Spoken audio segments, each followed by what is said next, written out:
Ang lahi ni Benjamin. Ikawalong kabanata. Ito ang mga anak na lalaki ni Benjamin mula sa panganay hanggang sa pinakabata: Bela, Ashbel, Ahara, Noha at Rafa. Ang mga anak na lalaki ni Bela ay sina Adar, Gera, Abihud, Abishua, Naaman, Ahowa, Gera, Shefufan at Huram. Ang mga angkan ni Ehud na pinuno ng kanilang mga pamilya ay pinaalis sa Geba at lumipat sa Manahat. Sila ay sina Naaman, Ahiya at Gera. Si Gera na ama ni Uza at Ahihud ang nanguna sa paglipat nila. Hiniwalayan ni Shaharaim ang mga asawa niyang sina Hushim at Baara. Kinalaunan, tumira siya sa Moab at nagkaanak siya sa asawa niyang si Hodes. Ang mga anak nilang lalaki ay sina Jobab, Zibiya, Mesya, Malkam, Jeuz, Sakya at Mirma. Naging pinuno sila ng kanilang mga pamilya. May anak ding lalaki si Shaharaim sa asawa niyang si Hushim. Sila'y sina Abitub at Elpaal. Ang mga anak na lalaki ni Elpaal ay sina Eber, Misam, Shemed na nagtatag ng mga bayan ng Ono at Lod at ng mga baryo sa paligid nito, at sina Beraya at Shema. Sila ang mga pinuno ng kanilang mga pamilya na nakatira sa Ayalon. Sila rin ang nagpaalis sa mga naninirahan sa Gat. Ang mga anak na lalaki ni Beraya ay sina Ahiyo, Shashak, Jeremot, Zebadiah, Arad, Eder, Mikael, Ishpa, at Joha.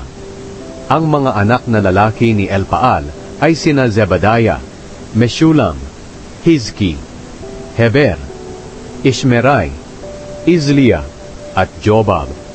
Ang mga anak na lalaki ni Shimei ay sina Jakim, Zikri, Zabdi, Elienai, Ziletai, Eliel, Adaya, Beraya, at Shimrat.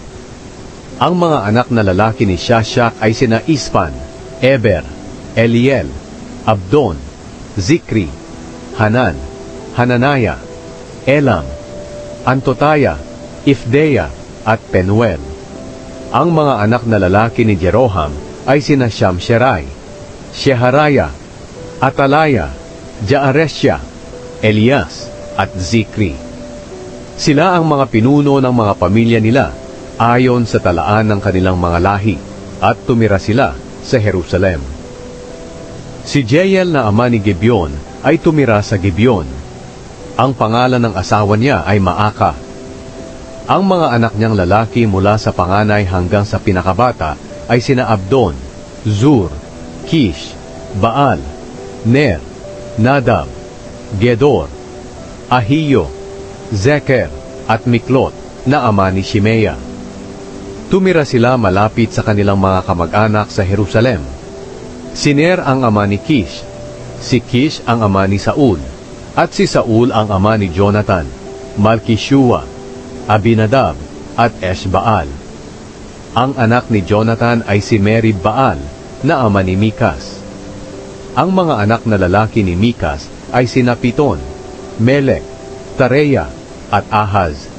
Si Ahaz ang ama ni Jehoada, at si Jehoada ang ama ni Alemet, Asmavet, at Zimri.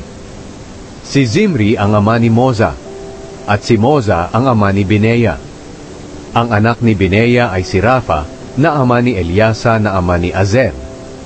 Si Azel ay may 6 na anak na lalaki na sina Azrikam, Bokeru, Ishmael, Shearaya, Obadayas, at Hanan. Ang mga anak na lalaki ng kapatid ni Azel na si Eshek ay sina Ulam, ang panganay, Jeush, ang ikalawa, at Elifelet, ang ikatlo. Matatapang ang anak ni Ulam at mahuhusay silang pumana. Marami silang anak at apo. 150 lahat. Silang lahat ang lahi ni Benjamin.